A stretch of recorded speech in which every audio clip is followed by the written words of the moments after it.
Good afternoon, everyone, and thank you for joining us here today for our discussion addressing OMB M2131, Perspectives from Government and Industry.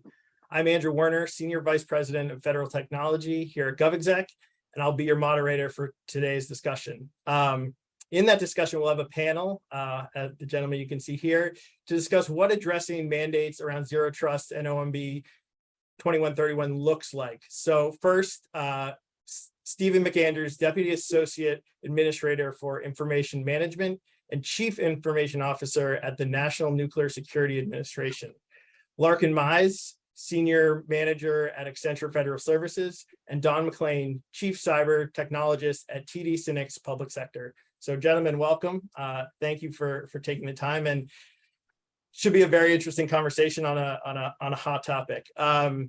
Before we dive in, I thought I would give you each a minute to kind of just give a little background on yourself, the work you do within cybersecurity and within the federal government. So we won't make Stephen go first because he's our government contestant here. So Don, why don't you kick us off if that works? I didn't realize I was a contestant. Is there a prize at the end of this? The box always makes me think of a game show here. Yeah, I'm Don McLean, Chief Cybersecurity Technologist at TD Public Sector, TD SYNNEX Public Sector. And in that capacity, I do a lot of public-facing events like this. I write blogs. I'm also an ICIT fellow. ICIT is a nonpartisan vendor-agnostic think tank around cybersecurity in the DC area. And for the purposes of this webinar, I'm also certified as a Forrester Zero Trust Extended Strategist. So that's my story, and I'm sticking to it. Excellent. Well, thanks for joining us. Larkin, I'm gonna make you go next. A little bit about your work with AFS. Yeah, so I currently am a solution architect around security operations centers, cyber fusion centers, depending on which agency you're working at these days. And been around SOCs for, I can't even count how far back, but when it comes to OM 2131, you know, SOCs are the big part of that, and what's going on and how we're going to leverage that and bring it to the government. Excellent. And last, Stephen, your work with the National Nuclear Security Administration. All right, thanks. Just a little bit, because I don't think that many people know about the NNSA mission. You know, we have 4 core principal missions. It's building and maintaining the nuclear stockpile, nuclear non-proliferation, which has been quite a hot topic lately, Navy nuclear propulsion, and of course, our labs are doing just some great cutting edge science and research. So my job is really to make sure that we are creating solid standards for their IT and cyber mission to make sure that this immense mission is moving forward. So it's quite a lot, but it's exciting to be here. It is, and thank you all for being here. We're gonna stick with the industry guys to start. And Don, you kicked us off so well that I'm gonna make you do it again. With all the mandates around zero trust and cyber, what are you seeing government and your customers focus on in terms of reaching compliance and maturity for mandate 2131? And really, what are you guys guiding folks to address when looking to mature to the mandate? Well, first of all, I should have mentioned that prior to my current role, I used to run cybersecurity programs for federal agencies, numerous federal agencies, including NNSA for a short time. So Stephen and I actually have that in common, although we didn't overlap in time. But in terms of the mandate, you know, there is a huge tidal wave or interest in zero trust right now, and one of the key principles of zero trust is you just assume that you have been breached. Well, if you've assumed that you've been breached, you better have a good incident response capability in place so that you can respond to those breaches. The first place you look, or that we used to look at anyway, when there was a breach or a suspected breach, was of course the logs and all the log files, and that was always a tedious process. And even with a lot of tools available now, it's still a difficult matter to dig through all the logs, correlate them, and find out exactly what kind of traffic should and should not have been accessing your network, what's suspicious, trying to deduplicate often, multiple messages that essentially say the same thing, but maybe just came in regular intervals or perhaps irregular intervals in time. And, in line with this also, there's also a mandate out there, or not a mandate, but an effort out there called CMMC, which is applicable to the defense industrial base who want to do business with the Department of Defense.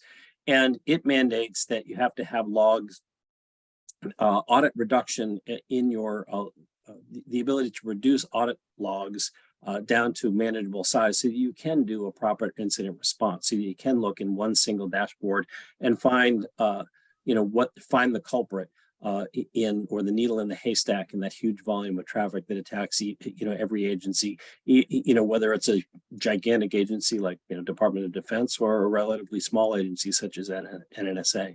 So we're seeing a lot of interest in actually taking up a zero trust architecture, and in line with that, implementing a really solid incident response capability.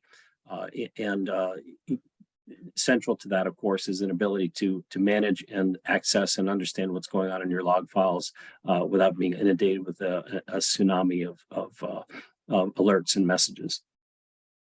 So. Excellent. Yeah, I shouldn't say industry guys with such useful background as you guys have. That's probably and being such a vital part of this equation. But Larkin, anything to add to that, or in the work you're doing with AFS, how are you helping customers? So I think it's just starting to break it down and simplify it to, as you go through the mandate, it's like, okay, there's all these requirements. And if you take a step back and break it down and go, okay, what do we have now? Let's take an initial inventory. And are those logs that we're getting providing what we need? We're a big proponent of tool agnostic approaches. It's about getting the data and getting the right data.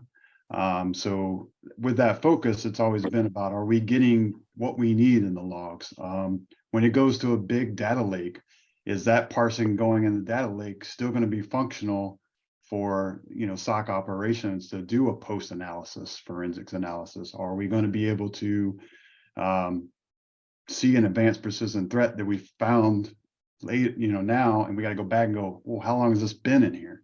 And all those logs being lined up with the timestamps and all the things that the mandate is starting to call out is, if you start to create that that standardization, these tool sets, it makes it easier for all the tool sets out there to go, okay, I know what this is going to look like. I can go and look at this, and it creates speed to react and speed to response. So. Yeah, such a important reason for the mandate.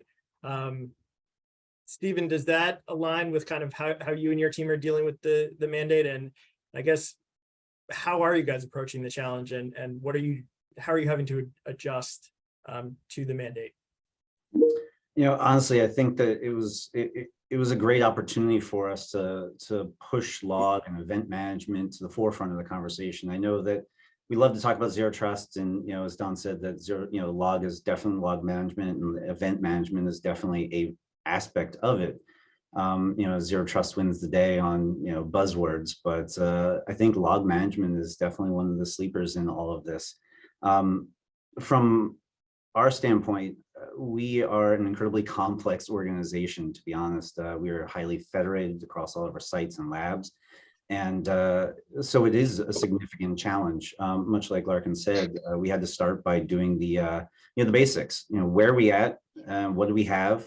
Not each site is at the same level, but we really took the time to do a deep dive, figure out where we're at and where we're trying to go. And again, working with the labs, plants, and sites to make sure that they're choosing their own adventure, choosing their journey as far as how to get there. We can't be prescriptive enough to say everyone is going to hit X thing on X date. So helping them along, making sure they're resourced well was incredibly important.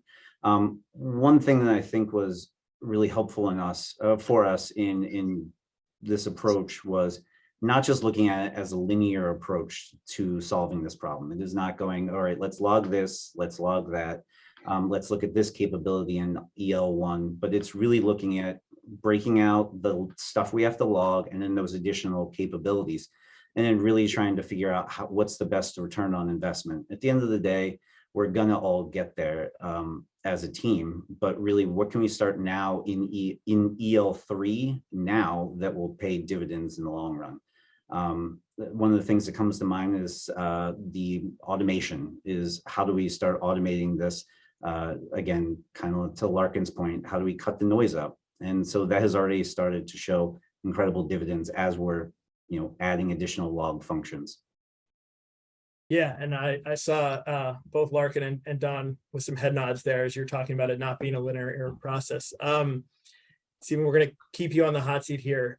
You talked a little bit about resources and kind of talking about automating it, but also on the non-automated side, and in order to get to automation, is there a talent gap that you're seeing kind of, and I guess you can speak to within your agency, but also anything else, any visibility into peers as well. Is there a talent gap there? And is part of the challenge, do you have the resources, people, money, technology to reach compliance?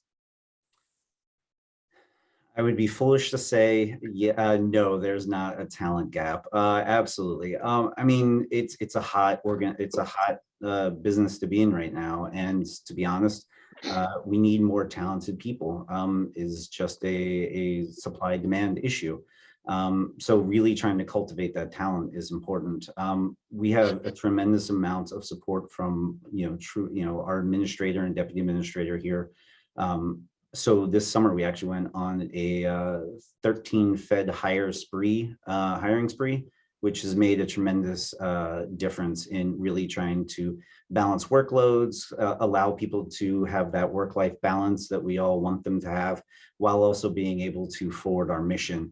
It has been truly successful, and while a lot of them are still trying to get on board and get acclimated to the culture, we're definitely on the precipice of doing some wonderful things in the long run. I would also say that we're also working very closely with all the labs, plants, and sites to make sure that they're resourced appropriately. Because they are from all across the country. It is definitely a significant challenge. Some of them are in more rural areas than others, which does pose a talent gap in of itself. One of the things that I think I'm most proud of is our work with universities. The labs are already doing a great job with it. They're already doing a lot of engagement, bringing interns in, bringing talent in while they're young, to get them trained, to get them to be the next leaders of the organizations.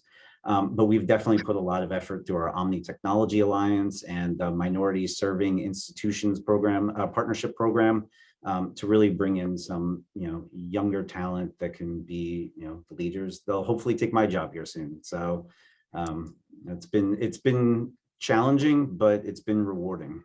That's exciting. The university piece, I think, makes a lot of sense. I'd ask you about money, but I know you want more of that, so we would never turn away more. Don't need to make you answer that. Larkin, I'll go to you first on that. What are you seeing in terms of talent gap? Certainly, people, but also other resources, technology, and budget. Yeah, Stephen hit on it. Very similar approach with, we're down at the university as well. I think every company's realizing that you got to be out there and get that talent quickly. As far as tools and technology, it's out there. I think there's definitely some improvements that I know the industry will answer. Government's always, hey, we need you to answer this, and industry's always stood up to take care of that, and that's our plan too. The key with talent is keeping it. We're all struggling to keep it. We're all fighting because of the supply and demand. And so the key is building them up, starting from scratch. Sometimes I'd rather get that type A person that's going to go get it, that loves the work. And, you build those people up and bring them along. And like Stephen said, that they'll replace us sooner than later. Don, I know we have you guys on to talk about technology, but people are such an integral part of that. Anything to add in terms of resources? Well, first of all, no one's ever going to replace me. I'm just going to stay here forever, right? So, no, I mean, I often get younger people who ask me, how do I break into the field? And one of the issues is that the education you get quite often from formal sources is outdated. In fact, I mean, I have a master's degree in information security, and I mean, even at the time that I got it, which was many years ago, it was already outdated. So that's a real difficult issue to address. I think industry really has a place to step up and provide up to date and accurate training in the tools that people actually need and employ and implement in agencies, rather than a lot of abstraction or outdated technologies.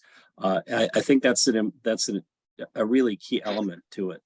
Also, when it comes to training, I actually started my career as a trainer, and off and on throughout my career, which is pretty long now, I have done a fair amount of training or overseen training efforts. And the ones that work best, and people tend to roll their eyes or think this is trivial, are the ones that gamify things, that make it fun. People, that sounds silly, but I did a webinar recently with Simon Pavitt, who heads up cybersecurity for the British military. And he actually put together something that reminds me of, if you had Monty Python do cybersecurity training, that's what you would get. He actually put together a physical escape room that's on an 18-wheel truck that is driven around all over Europe. And it is, you have to escape from this room that's been hacked. It's all these IoT devices, and every device, everything in this room has been hacked and is malfunctioning, including the toilet. So that gives you a pretty, and that sounds silly, but the thing is, people take this training and they remember it and they implement it. So I think it's critical that industry step up to the plate and provide relevant, up-to-date training, because quite honestly, a lot of academia is not doing that. And also to make it interesting and fun. And then even more important is to position cybersecurity as a field where you can be on the winning team. All too often, cybersecurity is posited or is promulgated as something where we're losing. It's terrible. You're going to get hacked. No matter what happens, you're going to get stuck. It's just a losing battle. Well, what young talented person wants to get on board with a losing team? It's like the coach of the Super Bowl team doesn't talk to his team before the big game and say, hey, you know what? Have you seen that guy pass have you seen their ground game? That's awesome, but that's nothing compared to their passing game. I mean, there's no way we're going to win this. I mean, that's kind of what the message that comes out from many sources about cybersecurity. Who wants to be on that team? So we need to present a positive message. We need up-to-date training, and we need to make it actually engaging and fun. So yeah, Don, really good points, especially about training. Before that, I thought you were saying that my history degree from a liberal arts school wasn't all that good of an investment. So, but I guess huge point in all this is the people. But getting back to the mandate a little bit, do you got, and Stephen, I guess come back to you here. And do you think it will stick? And we've seen mandates before, and the executive order, and any thoughts on that, and where we think we'll go from here? And then I'll shift over to Don and Larkin. Yeah, well, it's 44 pages long. I believe it is the longest OMB memo ever released. That's not easy to implement. This one's really tough, and of course, we can't turn a blind eye to the fact that it does come with a significant sticker price to it. It's just the reality. So will it stick? I think that if we continue to maintain the vision that it was originally drafted in, the idea that it is a aspect, it's a puzzle piece, is something that is supposed to coincide with all of the other relevant memos that came out of EO 14028. It coincides exactly with critical software, with EDR, obviously zero trust, and now secure software development. These are all pieces of a puzzle that fit together.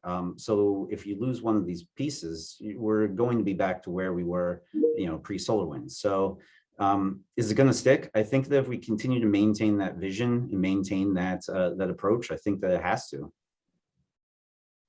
Don, how about we'll go back to you, and then will it stick? And then a follow-up question for you guys as well on this.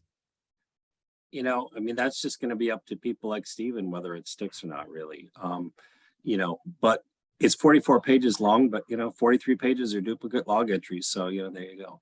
No, but seriously, you know, the problem with a lot of these mandates is they come with the authority of the president, but they don't come with the budget of the treasury. You know, as Steve can well attest. So, I mean, this is what I saw over and over again in cybersecurity programs that I was running. You know, we knew what we wanted to do, but it was hard to get the money, and all too often the money was available, but not. I mean, in a general security program, but had to be allocated to things that we didn't really want to do. That said, I'm crossing my fingers and seeing a real emphasis now on genuine cybersecurity as opposed to check the box efforts, which has dominated the budget for far too long.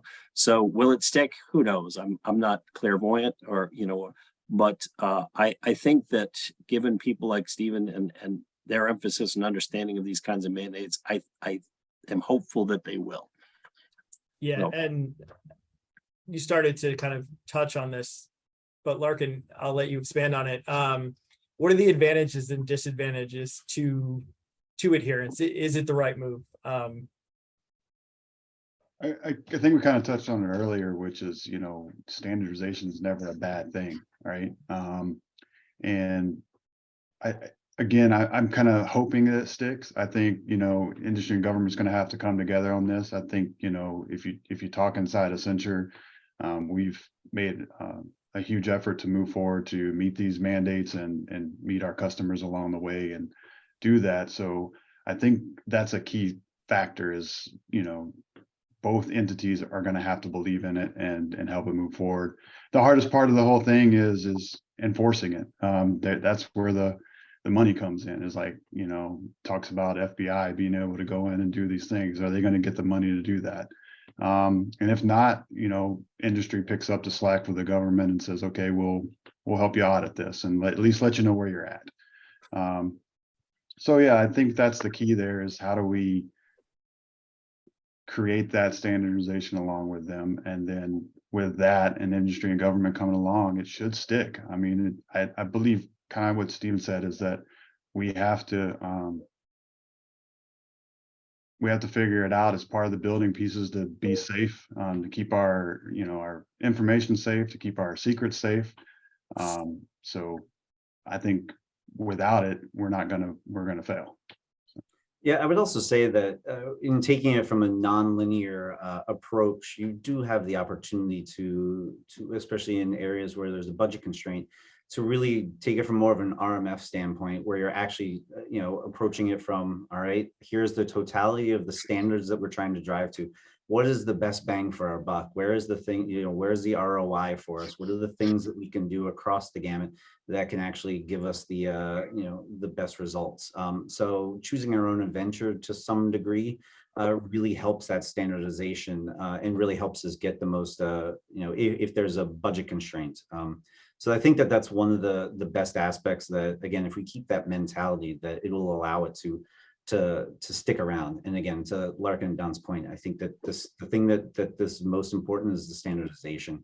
To go back to the SolarWinds era timeframe, where some agencies and some organizations across the globe were struggling with that retention and not being able to have that visibility going back more than, in some cases, a couple of days. And that was really difficult to, I imagine, from a SOC perspective, that was really difficult to figure out if there's an issue or trouble, you know, brewing in their organization. So I think that if we keep that mindset, it can't not stick.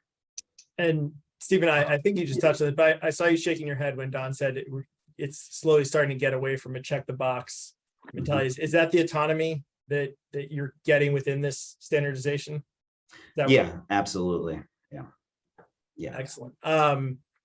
So it sounds like it's all on Stephen to see if this sticks. So no pressure. With that, what do you guys think it gives federal agencies peace of mind around and to protect better and to find the bad actors faster? What is it within the mandate that is the key point for that? Any volunteers on this one? I'll take it. I'll bite. You got me hook, line, and sinker. Again, I want to Steven hit it, solar winds, we're talking, 12 months, 18 months of storage. Sometimes, agencies can make it longer. In certain cases, agencies do that already. And as far as the standardization, I think about when we start to threat hunt from a SOC perspective, and we're doing our threat hunting, or we're doing post and analysis and going, hey, was this acting somewhere else and we just didn't see it yet? And when you start to do standardization, a lot of these tool sets out there are predefined to look at a data a certain way that it comes in. And when you start to get into big data lakes, they want to parse it their own way. And then you got to figure out a tool that goes and figures out how to look at it, which slows us down. We've seen, recently at some of our customers, as we try to do that,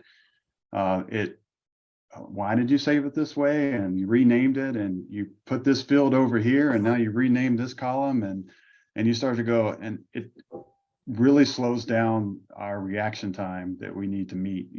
I take a, they say when a vulnerability is released within 10 days, there's a hacker out there that has a hack for it, and that's just how quick, and it's probably even faster in some cases. I mean, the actors are moving faster than we are in some cases.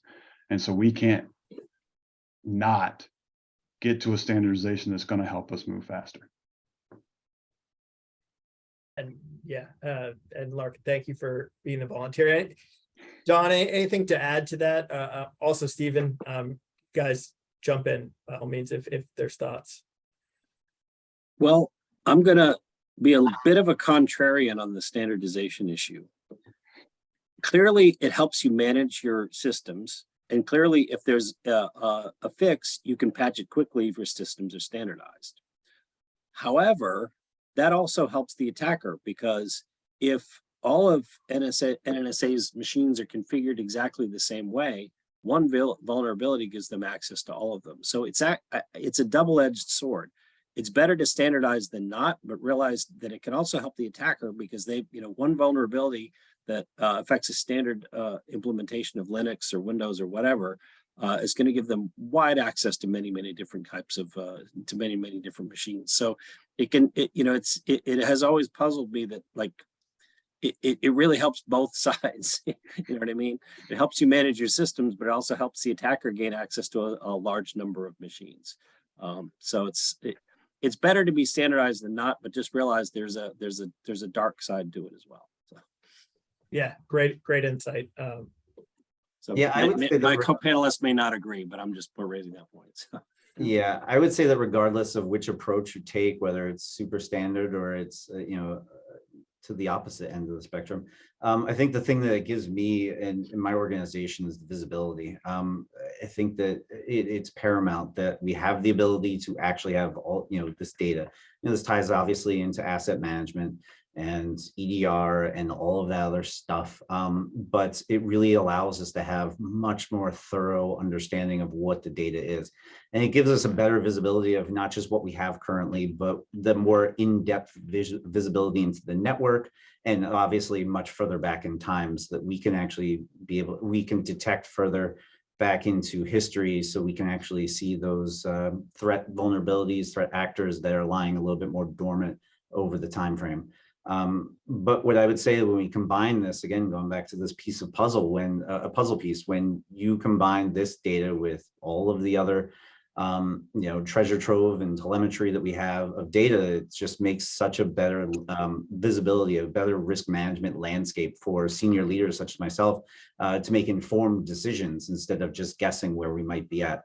And of course, it just gives my enterprise SOC analysts and incident response analysts such a better opportunity to respond quicker and to detect quicker. So to me, the visibility is just absolutely the best thing. And to Larkin's point, we have definitely already started to capitalize on the advancements we made in rolling out this memo by utilizing this data in our threat hunting. Threat hunting is incredibly important. If we've read the latest FISMA guidance, they talk more about ground truth testing, tested security.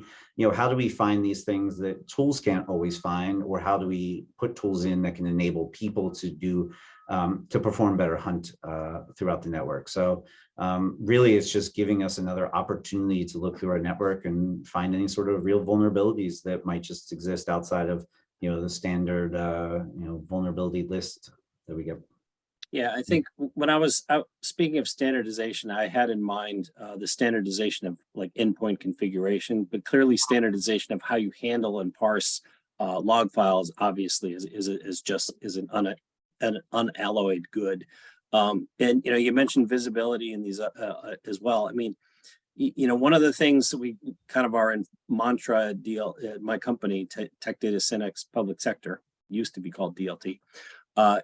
Is that security is foundations plus innovation. And, all the innovative technologies get the attention and the hype and the press, but, nothing works if you can't see it, right? I mean, if you don't know what you have and you don't have visibility, everything else, no matter how innovative and great it is useless. So, I mean, the foundational technologies like log management are really essential, even if they're not, whiz bang AI enabled, Kubernetes, zero trust, spicy sauce, stuff. They're really the more essential technologies. And that's one of the things I try to push in my company, say, look, this is what agencies need. They need the fundamental stuff that really gets down to the nitty gritty, managing their data and seeing what they have, And taking the guesswork out of this is I think such an important part of the mandate. You guys are kind of already touching on this, but Larkin, any thoughts on kind of what excites you most about the government supporting the idea of no log left behind? Or you could no, listen, you've been brave so far. I'll take it. Again, all data is good data, right? That's the saying. But again, being, tool agnostic and data being data centric focused, you have the more logs, the better. The key is are those logs having all the right, I'll take timestamps, for example, is probably the best, is when you start to get in a timestamp thing and pulling all of those logs together, does that timestamp, it helps us deduplicate, right? If I have a correct timestamp from this, and this, oh, that's technically one, right? So I can reduce the amount of things, but I don't want to miss something because I'm like, that may not be that important, so let's just let it log and stay there, right? I think in some cases that bit a lot of agencies with what happened with SolarWinds. You talked kind of hit on OT earlier and the requirements around OT logging and stuff like that. Now that's becoming the forefront. Again, that's a log that we shouldn't leave behind. That's, critical infrastructure needs to be monitored just as well as, my laptop here. So, I think pulling all of it together is going to help us truly monitor everything. There's fans in cages now that are monitored. They're network monitored, a fan to cool the rack, so but hey, there's a lot of information that we can pull from that from a security perspective. Somebody shuts all the fans down, my computers get overheat, and next thing you know, I'm down because someone took down the fans. It all needs to be monitored. And we are coming up on time here, but with 2 minutes left, and as we're getting into the real complexity of how involved these systems are, let's step back a little bit. And for the audience, I want to leave them with kind of final thoughts. And Stephen, I'm going to put you on the spot here, but as folks are kind of taking the mandate and integrating it into their operations, what's your advice for, be it senior leaders like yourself on and listening, or folks within lower down in the IT organization within an agency? I would say that really it's really about making sure that you understand, you have a plan, you have a timeline of what you're trying to go do, and really just trying to understand that how do you use this data, looking at it from a data management point. How do you make sure that everyone that is utilizing this data is utilizing it effectively, from your enterprise SOCs up to your senior leaders.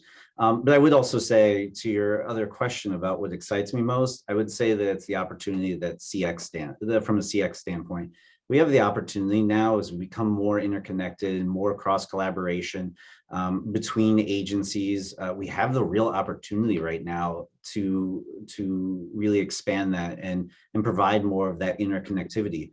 And it all comes down to ensuring that we all have a warm and fuzzy, that our counterparts are as secure as we are. So again, coming back to the standardization, it's just a linchpin in making sure that, you know, CX is going to be successful for the long run.